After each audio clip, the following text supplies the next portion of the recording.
Well, good morning and welcome, everybody. I would come to church, I think, just for those bumper videos. I love these things to set everything up. Welcome again. Today we kick off a brand new series here at church called Asking for a Friend. And I just kind of want to say the idea behind the series is that before you would make a commitment really to pretty much anything, right? Before you would jump in, before you'd make the purchase, before you'd make the commitment, you would probably do some level of research. There would probably be some kind of base level questions that you would want to ask yourself or have answered before you made the purchase or before you made the commitment. I'll just kind of give you an example. In my family with dynamics, I've said this before, I've got two older brothers. I'm the youngest. The middle brother is like the researcher of the family, which is perfect if you've got that dynamic going on because it means that you don't ever have to do any of your own research.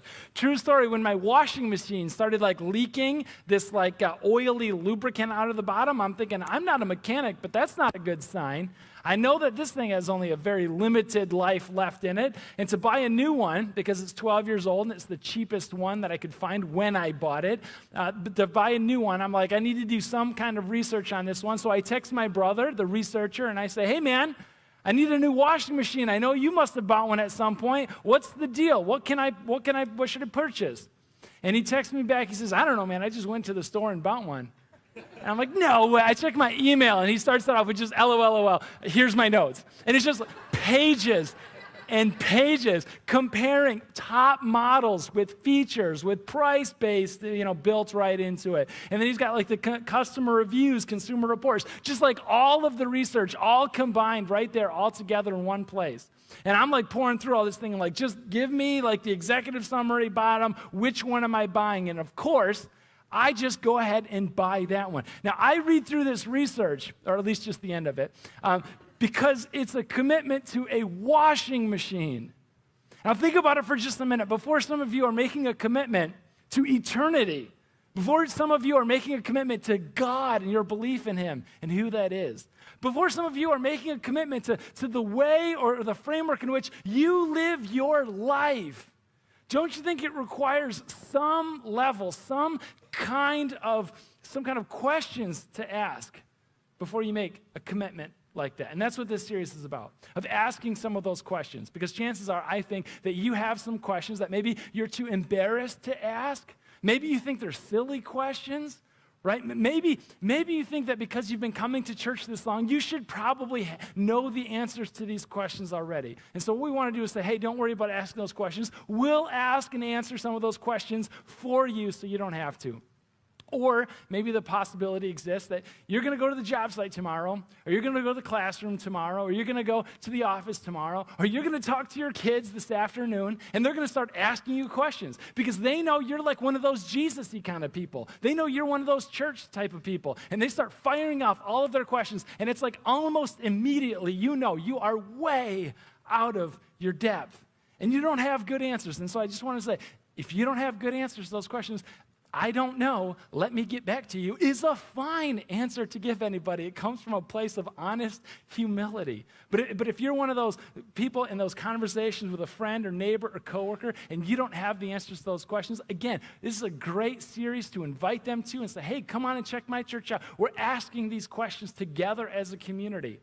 If you want to, you can also join one of our many small groups where we're going to kind of turn this monologue into a dialogue and keep the conversation going about this sort of thing. You can send them the video on this of this message on a media player immediately following on Sunday afternoon. But whatever it is, we want to ask those questions to help you make the commitment that we believe God is asking you to make. And the very, very first question, the very base level question that we're going to ask this morning is just this simple one. Does God exist? I mean, on some level, this is the question that we have to answer before we go anywhere else. It's just listen, how do I even know that God exists in the first place? And so I want to kind of identify, there's probably not a ton of you in the room today that are staunch opponents that are no way, absolutely not. I'm not even open to the possibility of God existing. I am just here for the cookies. There are easier ways to get a sweet treat than coming to church. So I think that there's probably not the case that you're entirely closed off. But there could be somebody listening or watching online right now that is. Or probably the case is that maybe you do believe Many of us, we probably do believe that God exists and that he's probably the God of the Bible. But isn't it also true that there's some of these seeds of doubt within that, right? See, the major polling groups like Barna or Pew Research or like whatever it is, they like to put people in these nice, neat little categories, right? Like you're an evangelical Christian, or maybe you're like Mormon or something, or Jehovah's Witness, or Buddhist, or you're none. Not like a nun, not like but you're like no religious affiliation whatsoever. They like to put people in these neat little categories. But isn't it true? Like reality, and I get why they have to do that for survey purposes, but the reality of it is that none of us really fit nicely and neatly into any of these categories. Because even if you would identify as a Christian, even as like that evangelical Christian, even if you believe in the God of the Bible, like whatever category you probably would fall in, chances are you have these moments of doubts. Chances are you kind of drift from one category to another at times as you kind of wonder in these dark seasons, is God even out there? Are my prayers getting beyond the roof of my house? Is there anybody on the other end of the line at all when I'm talking to God? Chances are you kind of bleed over from one group into the other. And the opposite is also true.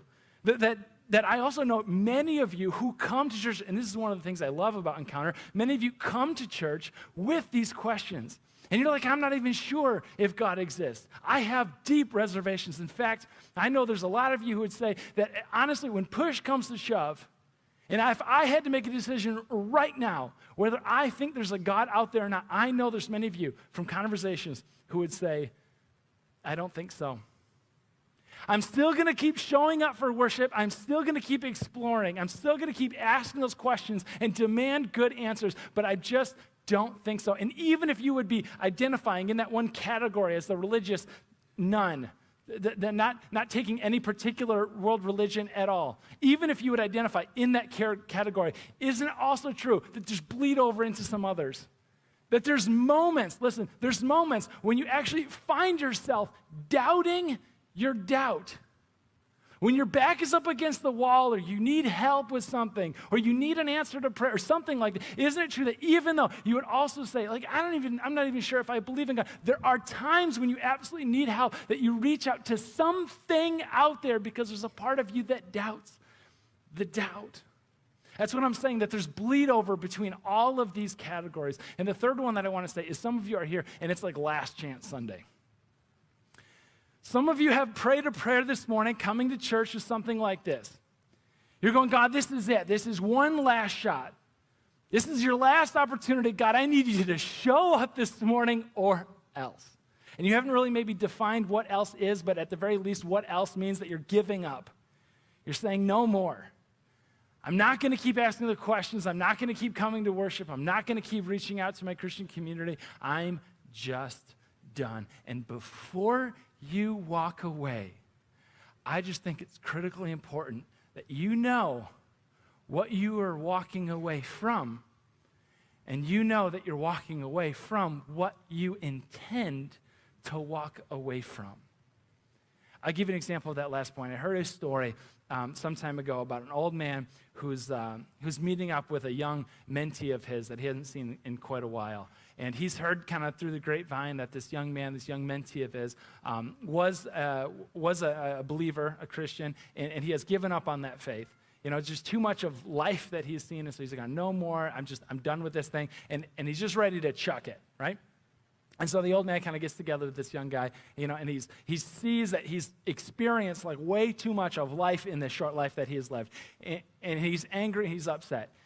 And the old man says to this young mentee, he goes, listen, why don't you just get out a paper and a pen and just start writing down all of those things, all of those reasons why you don't believe in God. Just write down, maybe start with identifying who that God is. And so he starts writing down, he's like, God is angry, and he's judgmental, and he's intolerant, and maybe he's homophobic, or maybe he's this, he's that, and it just goes on and on and on about all of these things that God is. And he slides the piece of paper to the old man over, and he goes, listen, I can't believe in a God like that anymore.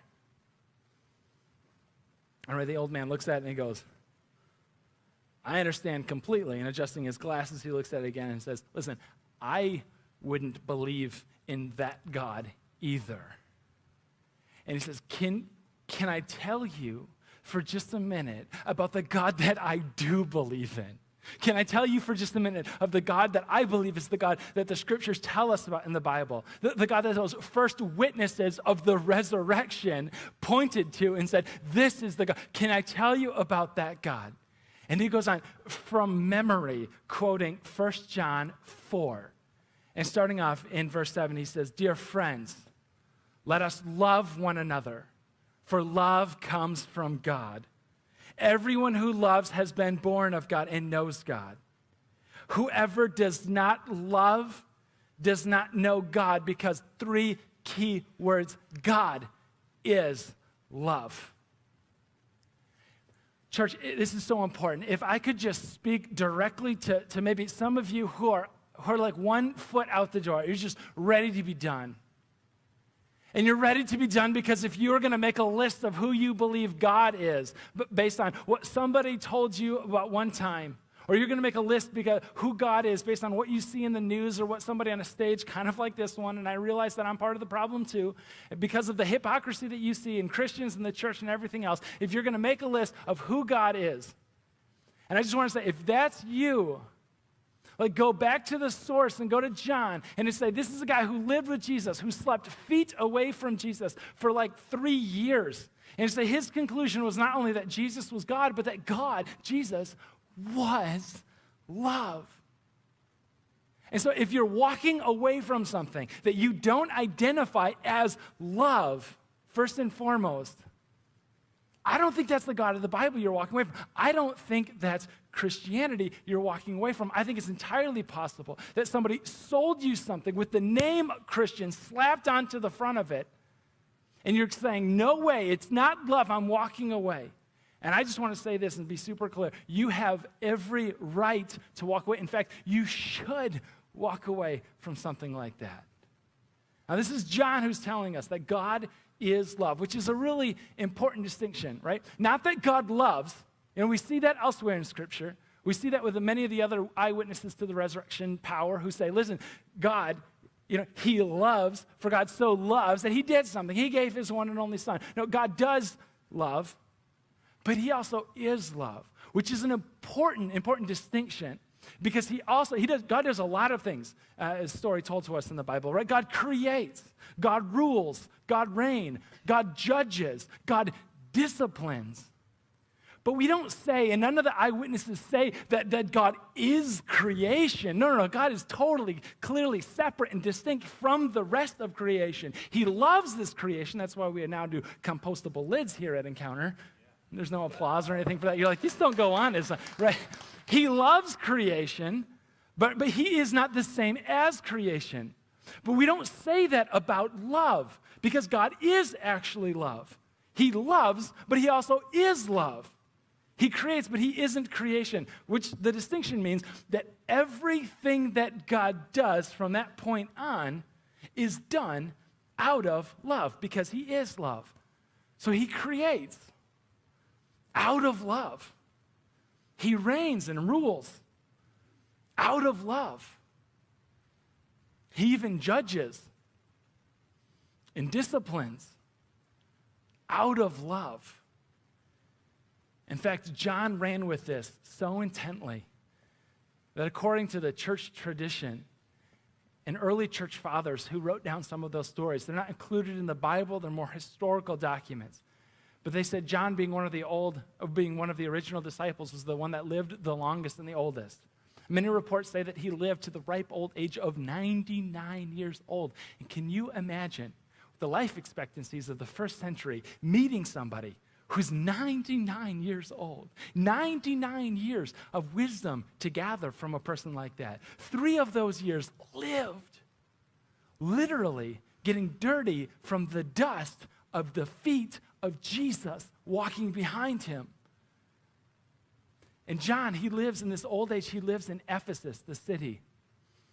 And he got to the age where his disciples had to carry him in. And in fact, it says that Jerome writes that they struggled at times to carry him in because he's so old and he's so frail and so few faculties left. And he just keeps on repeating the phrase, little children, love one another, love one another, Love one another, which makes sense in his epistle when he writes here, an open letter to the church of that time. Love one another. God is love. Love one another. And in fact, according to Jerome, some people in his church, some of his disciples actually got frustrated with him. And they said, John, you lived with Jesus. I mean, you saw all of the miracles firsthand. John, you were there for all of his teaching about those weird stories, those parables, right? And we have no idea what these things mean. John, I mean, surely Jesus must have taken you aside and said, well, this is what I was referring to. And John, would you give us something besides love? One time they asked him, Jerome writes, they asked him, why don't you tell us anything besides little children love one another? And John said, that's the story of Jesus. That's all there is. God is love. We love him. And he told us to love one another. How important that is. In fact, if you take anything out of the next few minutes that follow after this, I hope it's this simple line that says, if your belief in God is anything besides starting and ending with love, I think it's probably true that it's worth running away from. In fact, it's probably worth running as fast as you can away from that thing, because that's not the thing that Jesus brought, because God is love. There's also a few other ones around that I thought I'd share with you just from conversations with many of you, and also reading some things and picking up some thoughts around of just some common maybe misbeliefs about who God is. Misbeliefs that if you're a gardener, and if your theology, let's say, is a planter box and you've got some vegetables growing in there and some fruits and maybe some weeds as well, these are the weeds that really just need to be pulled right out of there, because they're never going to bear any fruit. They're never going to do anything productive or meaningful at all. They're just weeds that serve no other purpose than just to be pulled out of the garden of your theology. And the first one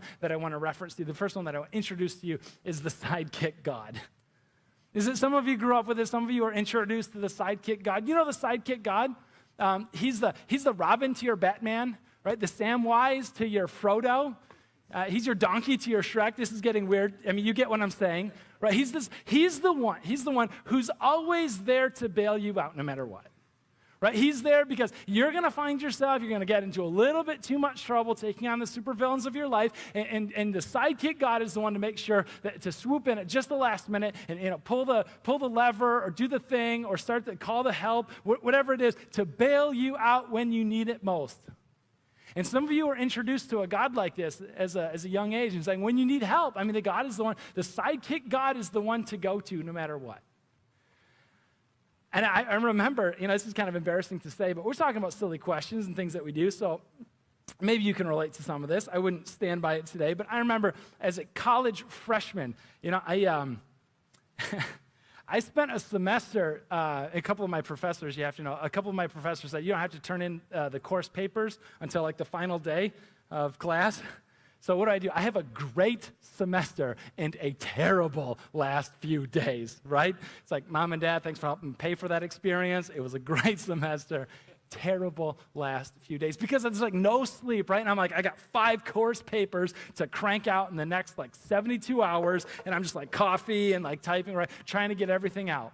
And I remember being up in the basement of the dorms where I was living, and I was just so tired and exhausted and probably not thinking too clearly, right? Especially as somebody interested in the ministry. But I'm you know what, God, what would be amazing is if I could just start typing, right? And you would make sense of all of this. You just, maybe even if it's not perfect, grammatically correct, if you just give me some good thoughts about what to write about, that would just be amazing. I just need 5 pages, that's all.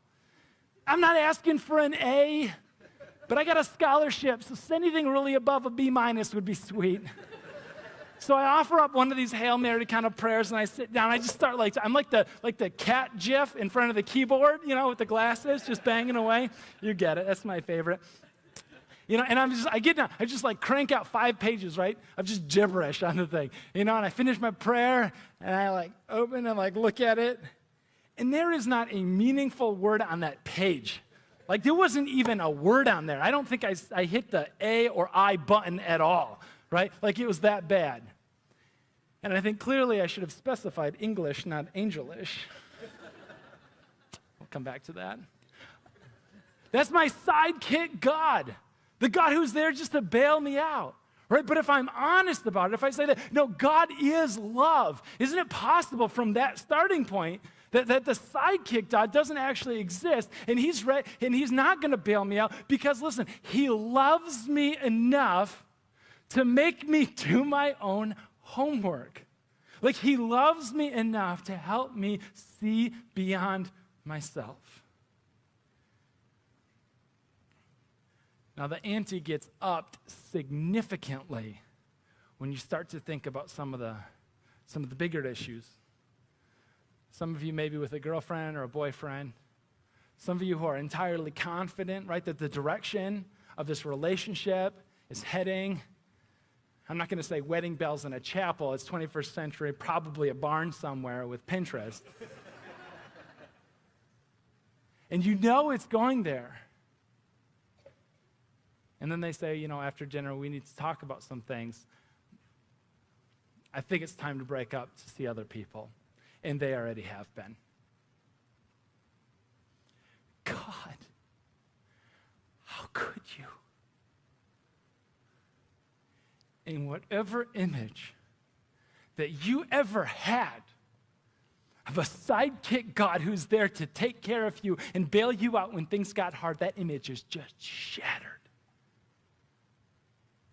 And listen to me, the life of faith is one to eventually come to that place where you can say, God, thank you. I needed that.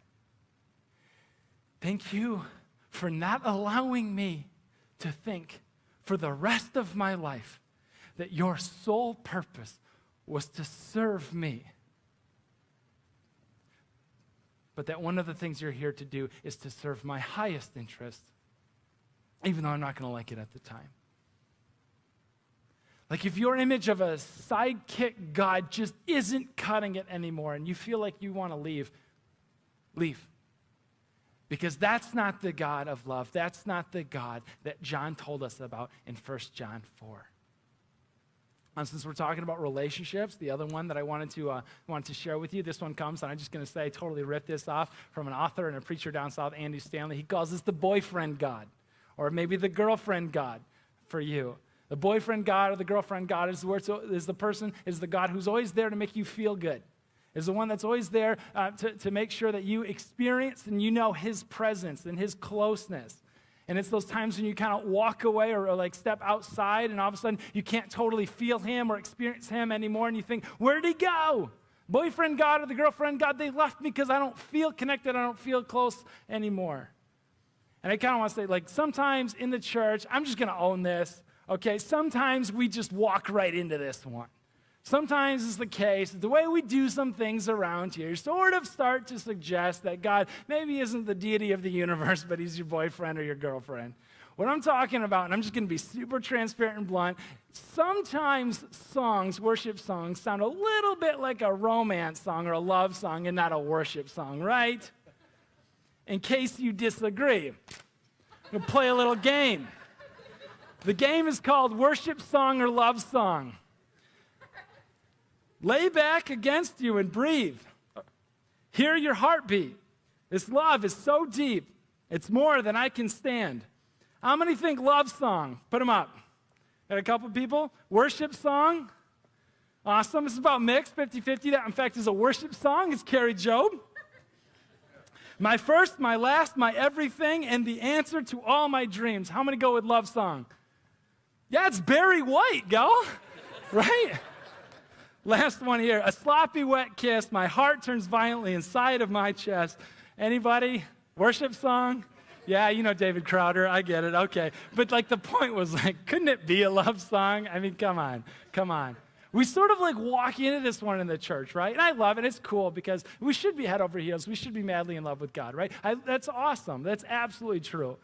That's absolutely true. But sometimes we mistake that of like needing to feel all the time like Jesus is close. And we don't need to feel like God is always close in order for him to actually be close. Like those things are different, feeling close to him and actually being close, feeling and being. In fact, one of my favorite worship songs that we used to do here, I had just a line that said, doesn't matter what I feel, doesn't matter what I see. And I'm like, yes, I love that so much. Your Promises, I think it was. A little bit dated, but you can check it out on Spotify later on. But it doesn't matter, right, what I feel in order for reality to be what it is.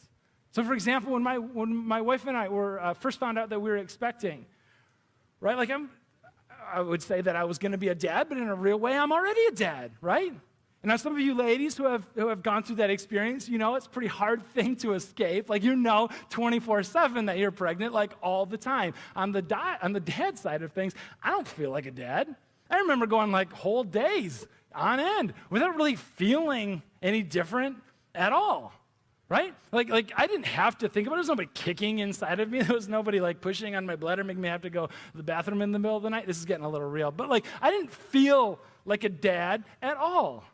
But outside of an achy back and terrible dad jokes, like I am a dad. It doesn't matter what I feel. I don't feel my Americanness come through, except for maybe Memorial Day, 4th of July, when I'm outside of the country and listening to country music.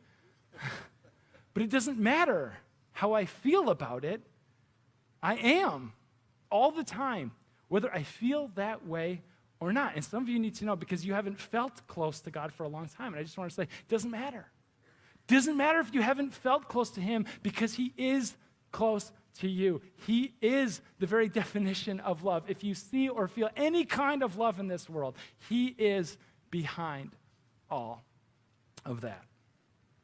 The third one that I just want to kind of pop for you in case you feel like running away from something and you need to run away from is the irrational God.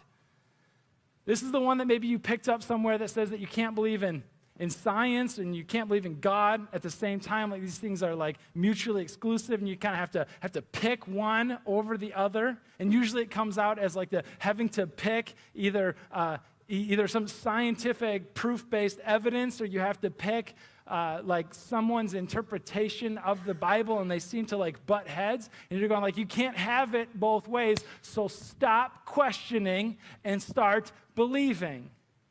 And I just want to say, like, I don't think that's necessarily the case at all. I think there's situations all the time that we look at this sort of thing and we go, no, listen, when my kid gets sick, when we got to go somewhere, we don't go to church. Right? We go to the doctor, and the doctor doesn't say, well, the reason, what's wrong is because that God is trying to, like, teach you something about this. And he's like, no. No, I just want the antibiotics, make the ear infection go away so we can all sleep again, right? We can make sense of it some other way. And someone once said, I can't remember who it was, but someone once said that science does a remarkable job of giving us what is. And God gives us this remarkable insight into what it means. And they work hand in hand, what it is and what it means, and we need both. Consider this for just a second.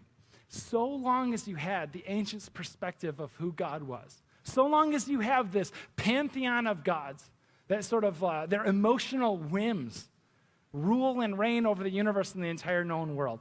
Like so long as you have, the reason why we have storms is because Zeus dropped the lightning bolt and like there it is. The reason why the boys went off to battle and lost is because the god of war Apollo was holding a grudge because we didn't honor him enough.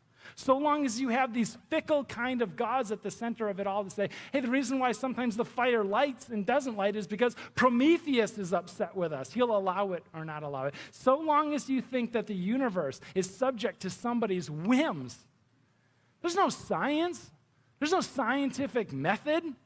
There's no understanding that everything in this world is repeatable and constant and routine.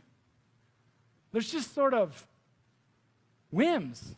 But it's the monotheistic religions, it's like Christianity that comes along and says, no. God, in fact, he makes the sun rise every morning and set every night. In fact, God shows us, he reveals to us that he is routine.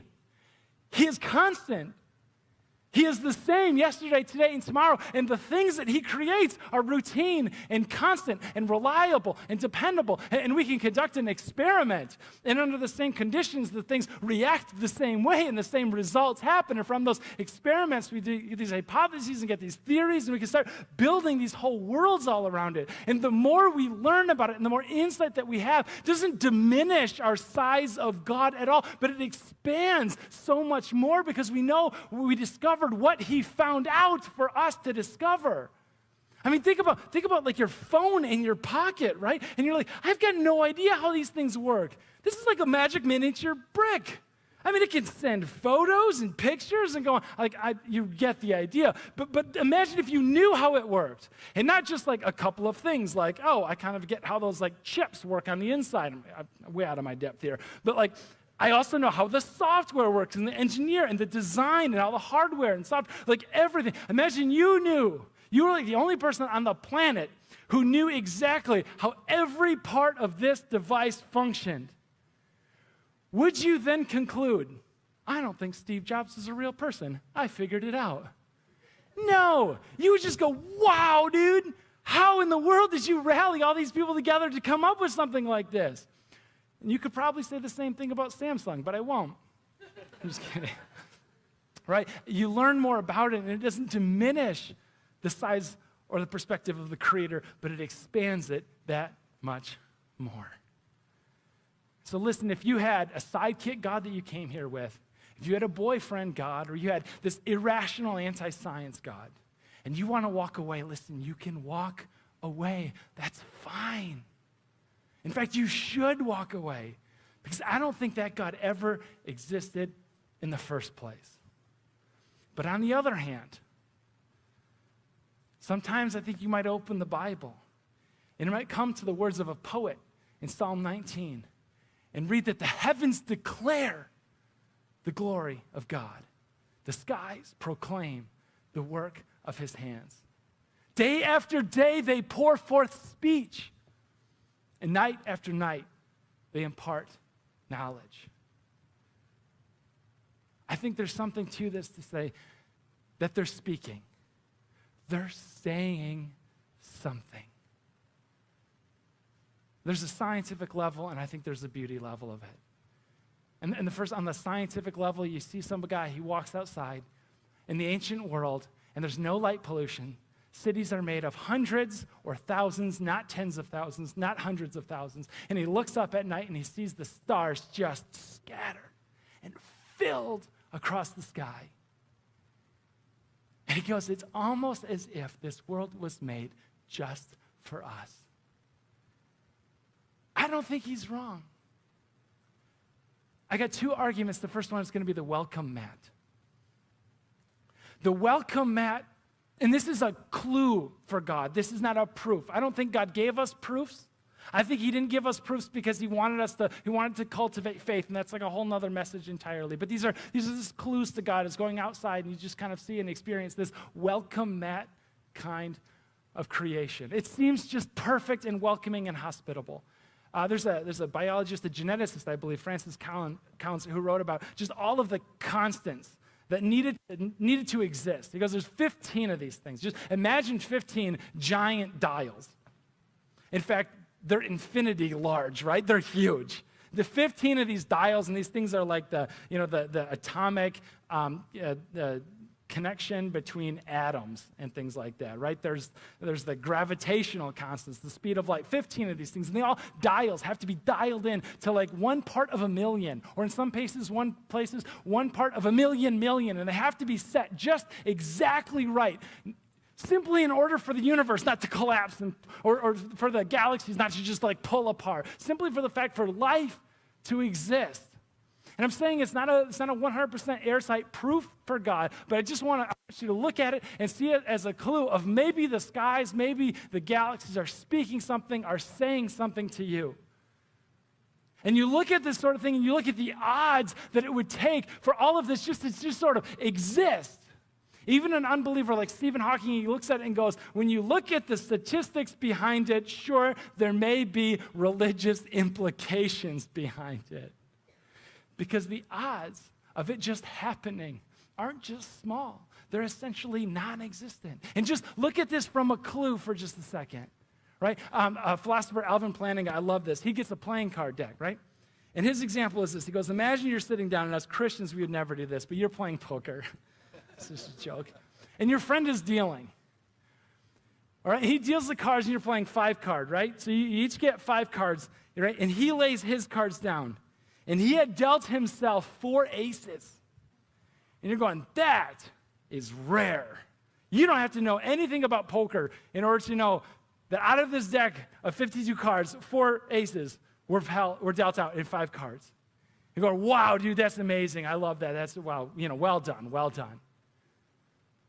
And then it's his turn to deal again. And guess what happens? And suddenly, the second time it happens, you're starting to think, maybe this isn't just chance. Maybe I need new friends. I think he may be stacking the deck. And you don't say anything, and you keep on playing.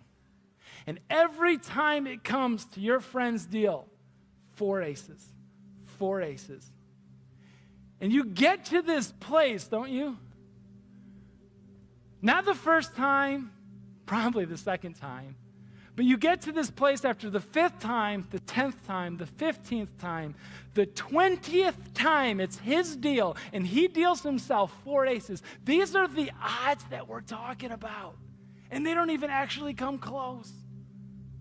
Now, just as a clue, not as a proof, because you can't prove that your friend is stacking the deck, but don't you think there's something else going on than just chance? Like if you had to have faith in something, in that scenario, wouldn't you say that someone was behind it instead of nothing at all? I think when that psalmist walks outside and looks at the mat of the heavenly stars scattered above him, and he goes, it's pouring forth speech. He's saying that it's almost like someone is behind the whole thing. And I don't have the faith to believe there isn't. Next up, next week, we talk about that love from 1 John 4. And we see that love actually has a name. And his name is Jesus. Would you stand with me? Let's pray together. Our gracious God, today we bring our doubts, and this week we bring our skepticism. And God, this is a time when we identify ourselves as ones that are bleeding from one category to the other, and we don't have all the answers. God, we ask by your Holy Spirit that you open our eyes to see past our childish understandings about how you're always going to be there to bail us out. Our childish understanding to think that we're always going to feel you and feel close to you. Maybe this childish understanding that we have to choose between your creation and you, the Creator. God, help us to see you and trust you in faith, to turn our lives over to you. Jesus, it's you, the one, the Word at the beginning, through which all things in this world were made on our behalf. We pray it in your name. Amen.